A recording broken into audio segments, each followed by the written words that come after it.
As the conversation continues over immigration reform, more questions are being asked, and our Verify team has been busy.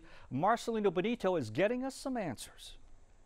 A lot of immigration-related questions coming in. We're going to take a look at two of those right now. A viewer named Randy wrote in, "I heard that it is costing the U.S. government $700 per day per immigrant to house the illegal immigrants. Is that true?"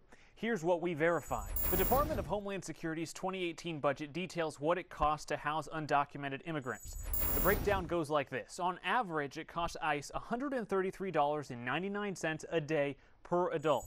When you factor in family beds that keep mothers and children together, the cost is approximately $319.37. And existing facilities that are temporarily housing juveniles, that price tag right now is about $139.40. So we can verify that typically the cost is less than $700 per day, but the number of undocumented immigrants detained is going up.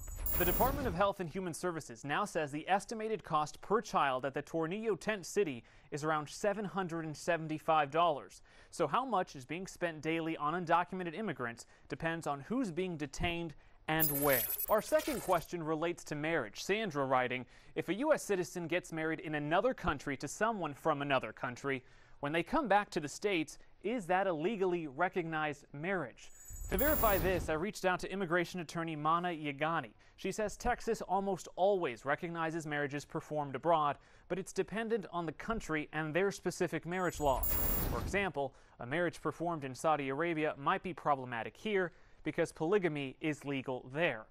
And then there's this. Just because the state recognizes the marriage doesn't mean the non-U.S. citizen spouse can simply come back into the United States. They still have to follow the immigration process.